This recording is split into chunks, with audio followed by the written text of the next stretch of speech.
Hey guys, welcome back to I'm Just a Fan. It's your host Ben, and today we're going to be going through the NFL predictions for this upcoming week and just giving my thoughts on it. And yeah, let's get right into it. So, preface to say before we really get into this video, I'm going to be looking at the spreads as I have done in my Premier League videos. I'm going to be using DraftKings.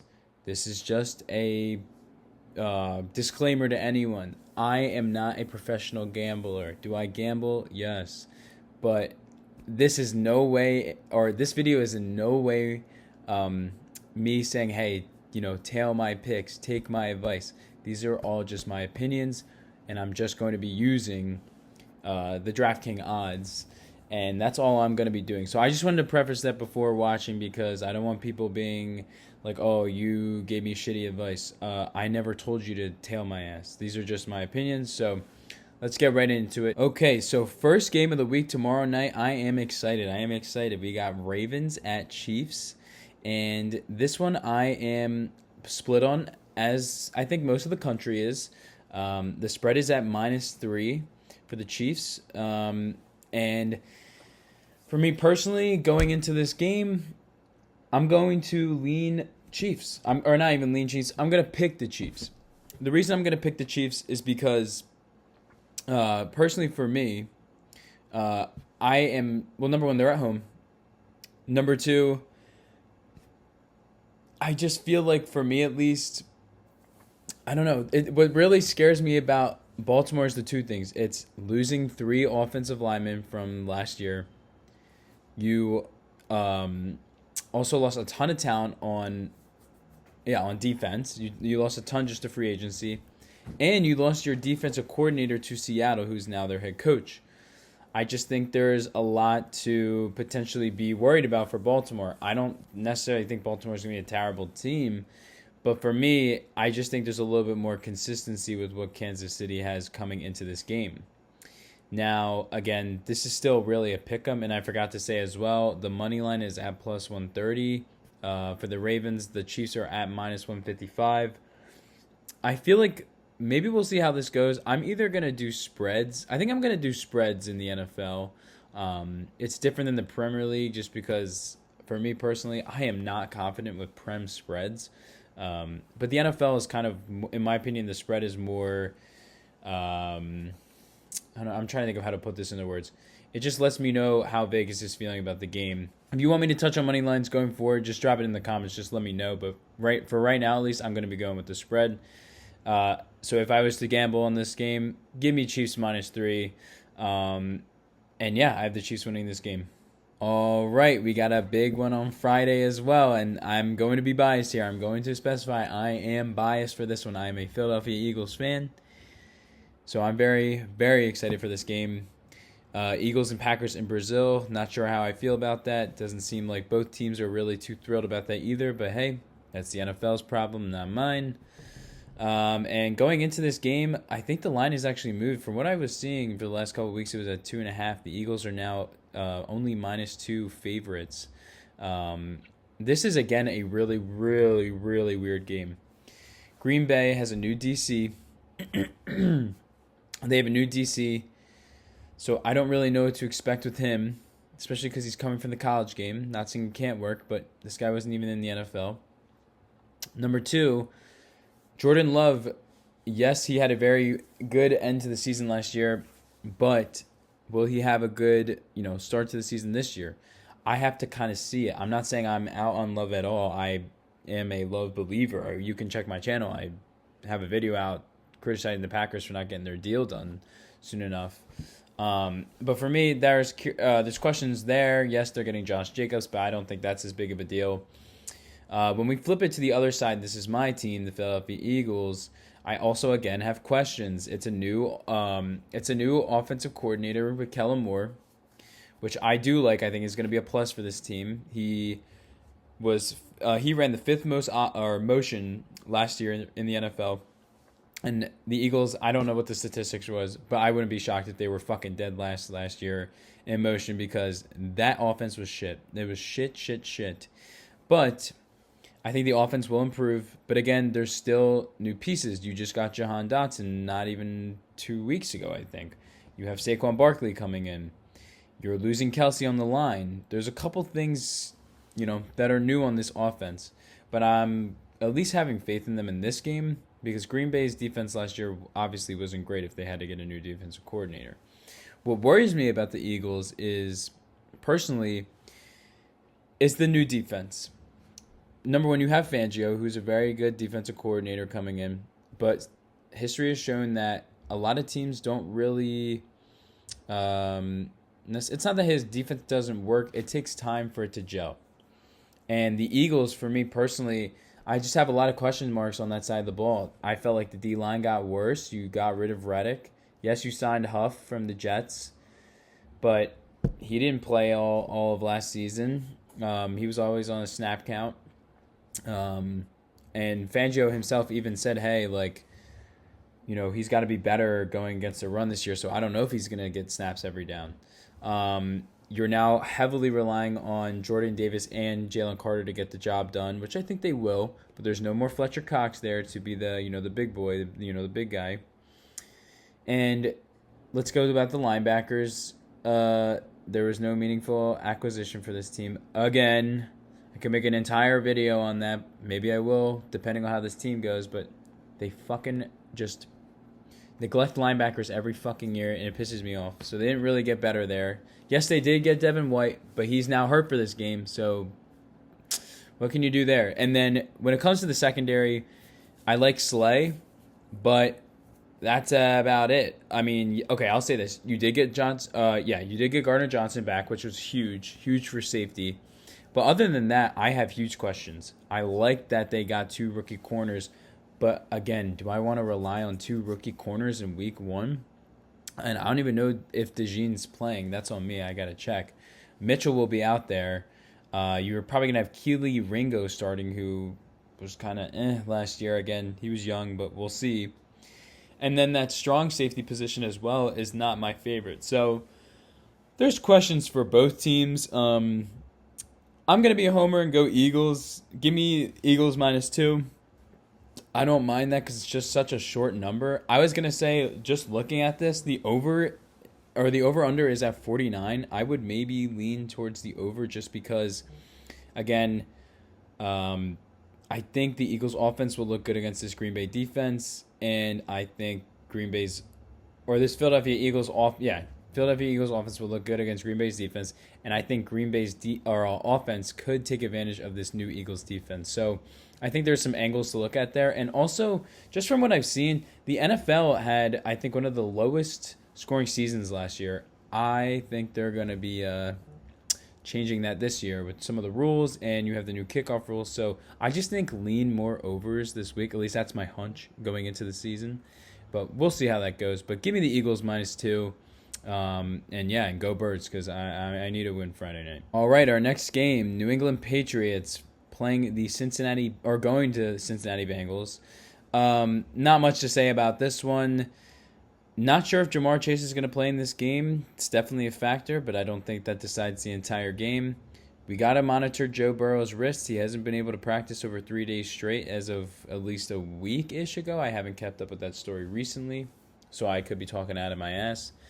But, I mean, Vegas is telling you what to expect. It's an 8-point spread, and there's not much to say here. Give me Cincinnati. This New England team is dog water. It sucks. It sucks for them, but give me Cincinnati. I don't see this really being a very good game. All right, so we have an interesting one here. We have the Cardinals going to Buffalo. Spread is at 6.5. Bills are favored. And for me personally, I'm going to lean Bills here. I know a lot of people are down on Buffalo, and rightfully so. They lost Diggs, they lost Davis. But I think people are kind of getting a little caught up with the name value there. In my opinion, Davis was just dog water last year. If you really watched football last year, you know this guy is not a receiver 2. He's a receiver 3. Diggs also took a real decline at the end of the year as well. But I'm not saying that losing them isn't going to be a factor as well. And then, yes, that Bills defense is also banged up. Now, going into this, there are also some things to look at for the Cardinals. Kyler is back. You have now Marvin Harrison. McBride is supposed to have a breakout year. Connor was really good as well. There's things to build on, but I don't think there's enough with that defense that's really scaring me. Again, the spread is at 6.5. I feel kind of weird about this. I would say, give me Buffalo minus 6.5, just because they're at home and I think they'll pull away or something. But I think this game will be closer than we are expecting throughout the game. But give me Buffalo to pull away and still covering the spread. All right, another big one here. Pittsburgh going to Atlanta. The spread is at 3.5 as of now. And this is, again, another weird game. Russell Wilson is the Steelers' quarterback. That offensive line isn't very good. You really only have one real receiver threat with Pickens, and that's about it because you traded Deontay Johnson, who I'm not in love with. You do have Pat Freiermuth coming back. There is a chance that Jaylen Warren won't play this game, so you might have Najee, and let's keep it a buck. Is it year 3 with Najee now? It's either year 3 or year 4 of Najee. I can't remember. He's not scaring me. So there's stuff to look at there. And then I am very high on the Pittsburgh defense, so I'm going to give them respect on that end. But when we jump to the other side with Atlanta, obviously the big story is you're getting Kirk Cousins. I think he's obviously going to heavily elevate this offense. If you watched any of the Atlanta Falcons last year, you would know how awful it was watching Desmond Ridder at quarterback, which sucked because I kind of liked what he was bringing out of college, but God, that guy just turns the freaking football over too much. So I think that's a plus for Atlanta, obviously. The only thing they're saying now is Pitts is having a hamstring injury, so he may not play, which is like, does it matter? But at the same time, obviously it matters. It's still your starting tight end. Atlanta did get a little bit better as well in the secondary by signing Justin Simmons. He hasn't been there a ton, but hopefully he can get suited up and everything playbook-wise for this weekend. And also I saw a stat, if I remember correctly, that Atlanta is a pretty solid run defense from last year, and that's kind of what's making me lean Atlanta. I'm going to go Atlanta. I could see Pittsburgh covering this spread at 3.5 just because they're fucking Pittsburgh and they always do this shit. But at the same time, I'll do this. Give me Atlanta, but give me Pittsburgh to cover. That's a little bit of a weird one, but we're just going to ride with it because this is such a pick'em game. I really have no idea where to lean on that one. All right, next game. We got Houston going to Indianapolis. Houston, in my opinion, should be the favorite here as they are. They are, again, -3 heading into this game.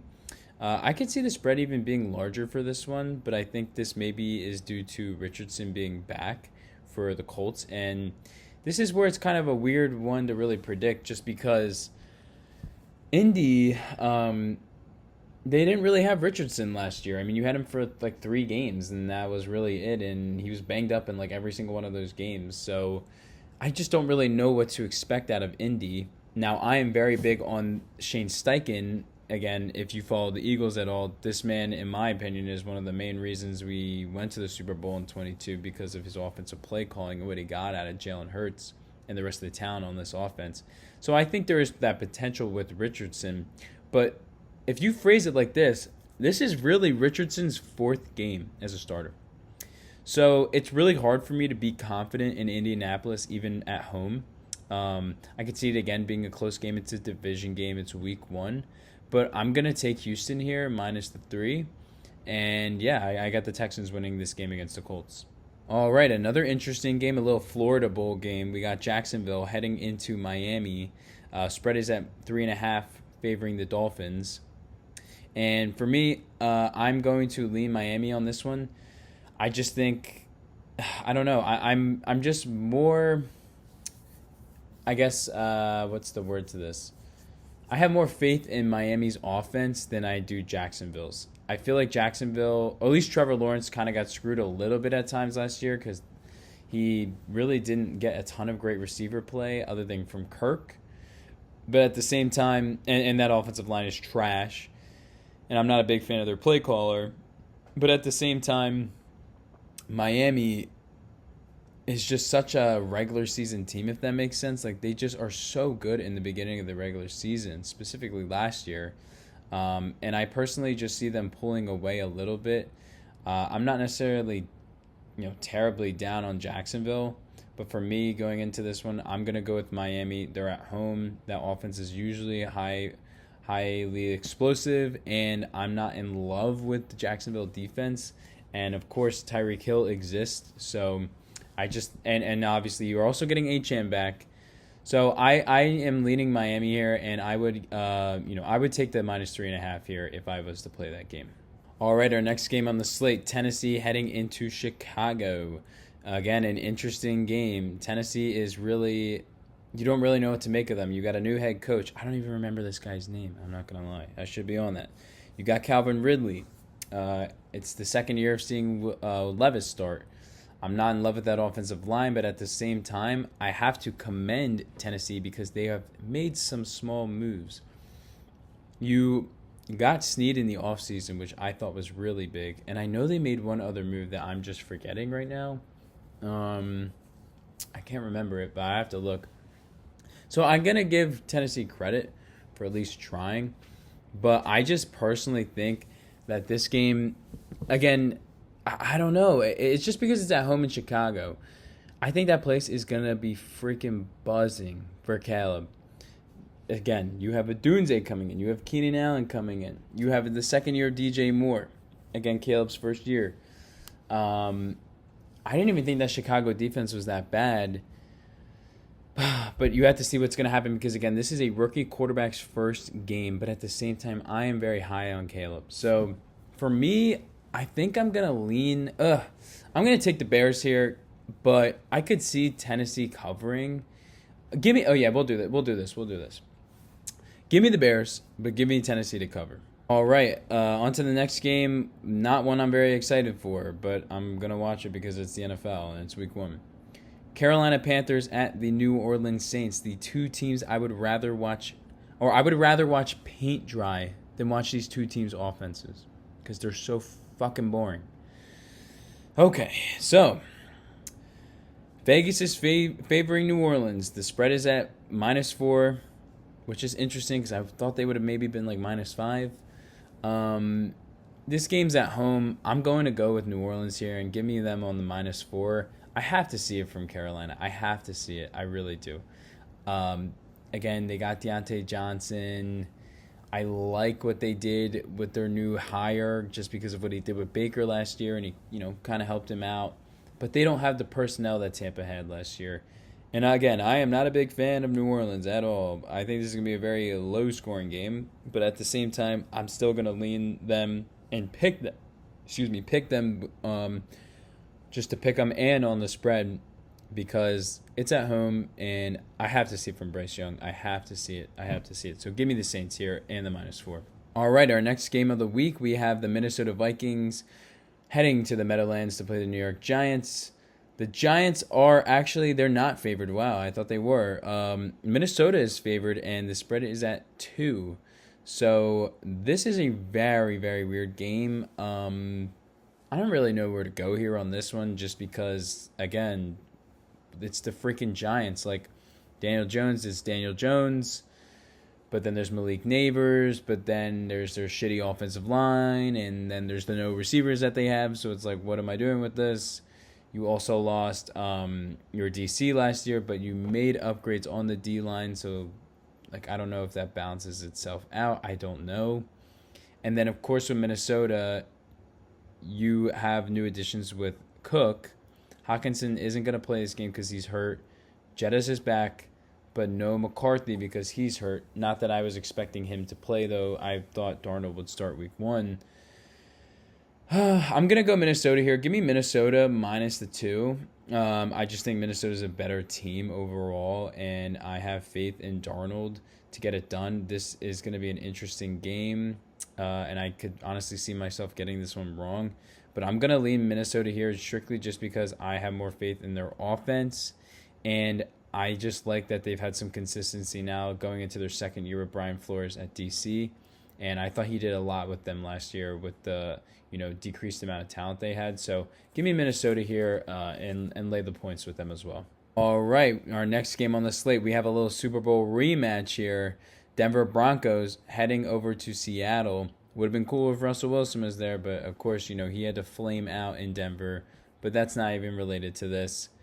So Seattle is favorited here. The spread is at -6. And personally, I'm going to go Seattle here. Give me Seattle -6.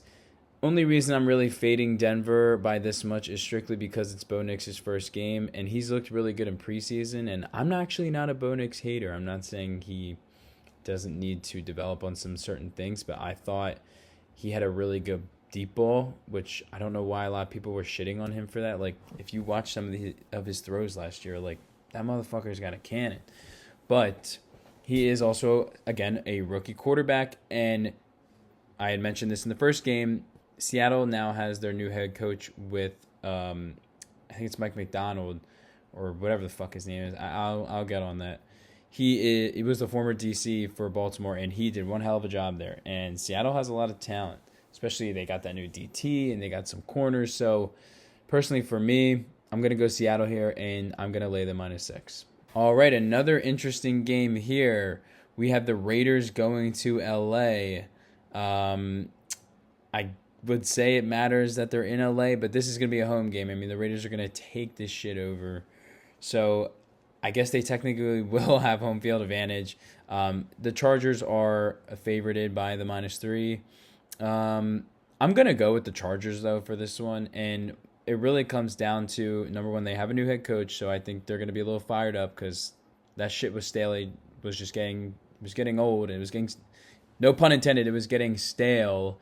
And also for me, it's horrible. I mean, this guy, like, I don't know, he's just got some juice to him. I got to see, of course, how he does this year, but everywhere he goes, he makes it successful. So I think he'll realistically do the same thing with the Chargers. Just might not be this year. But again, I'm going to go with the Chargers here, and I'm mostly just fading the fact that it's fucking Gardner Minshew. It's Gardner Minshew starting, I'm pretty sure. At least, if not, it might be O'Connell, but that doesn't change my decision. I'm going to go Chargers here. I'm going to lay the -3. I'm going to trust that Harbaugh gets it done. Apologies about that. My video froze. As I was saying, I trust the Chargers to get it done. Give me the Chargers -3. All right, really interesting game here in the 425 window. Number one, just because I love these 425 games, but we have Dallas heading to Cleveland. You also have Tom Brady commentating his first game, but let's go back to, sticking to the field. Cleveland is -2.5 here as the favorites, and I don't really know which way to approach this. Cleveland had a very solid defense last year, but then lost Watson throughout the season, but could still continued that success. You could argue at times they even looked better passing the ball when Watson was gone. But for me here, this is a tough one just because, again, I'm not in love with Cleveland. I'm not. But I also don't love how just this entire offseason went for Dallas. CeeDee Lamb didn't practice pretty much with the team the entire year. You lost Dan Quinn at DC. You still have, obviously, you still have McCarthy calling plays. So there's some consistency there, but for me, the more and more I think about it, give me Cleveland. Give me Cleveland to win the game, but I could see Dallas covering at the same time. So give me Cleveland to win the game, but I have Dallas covering. All right, next game on the 425 slate, we have the Commanders, other known as the Commies to me. I'm the one that calls them the Commies, no one else. That's just me. We have the Commanders heading to Tampa. Heading into this game, Vegas has Tampa favored by 3.5 points, and I am going to agree with this one. This is strictly just a play on fading a rookie quarterback on the road in his first game. I thought at times Tampa, I wasn't in love with them last year, but they got enough done for me, and I think they'll at least sustain that success against, again, it's a new head coach for Washington, and it's a new quarterback. I'm also not in love with that Washington defense, so give me Tampa here, and I'm going to lay the 3.5 with them as well. All right, we have a big Sunday night football game here. We have the Rams heading into Detroit to play the Lions. Vegas is favoring Detroit by -3.5 in this one, and I have to agree with this one. It's a big home game for them. It's a repeat of the wild card game from last year. Puka's not going to play from what it looks like. I'm a little sus with that offensive line as well. For the Rams, excuse me. it really just depends on, you know, how they do. I'm a little worried about that, but they also just traded Jones. That's what it was. They traded Jones to the Titans. That's what it was. Jones is on the Titans. That was the other move they made. So there's just some question marks I do have for this the Rams team. I still think they're going to be a good team, but heading into Detroit, I just think this favors Detroit here, and I think that crowd's really going to be a factor. So give me Detroit, and give me them actually -3.5. I think they could win by just a little bit more than that. So yeah, give me Detroit and give me the -3.5. In our last game of the week on Monday Night Football, we have the New York Jets heading into San Francisco to play the 49ers. Vegas has the Niners -4.5. Heading into this one, I have to agree with them. I'm kind of big on the Jets, I guess. Like, I think they have potential this year, but I just don't see it in week one against the San Francisco 49ers, arguably the most consistent team in the NFL other than the Kansas City Chiefs. Give me the Niners and give me the spread here. I just think, again, I think the Jets will be competitive, but I could see San Francisco pulling away, especially now that, Ayuk's going to play as well. It'll be an interesting matchup just to see how that defense of the Jets goes against the 49ers offense, and honestly, seeing how Rodgers does against the Niners, just because the Niners have such a good defense, but, this is a better Jets offense on paper just because Rodgers is playing. So should be an interesting matchup, but give me the 49ers here, and I'm going to also lay the -4.5 with them as well. So yeah, guys, sorry this video was a little longer than expected. I'm going to try to trim this down, make it not shorter, but a little shorter if I can, and try to make it shorter for these next couple weeks because I know people don't want to, maybe people do want to hear me yap for almost 30 freaking minutes, but I'll try to keep it a little bit shorter. It's my first time doing this anyways, so this is a kind of a work in progress. But yeah, if you enjoyed this video, give it a like. If you enjoy this type of content, subscribe. And yeah, I'm just so excited to talk about the NFL this year, and I hope you guys want to join me, and I hope to see you guys around. And I appreciate you guys watching this video. I will see you guys soon. Peace, guys.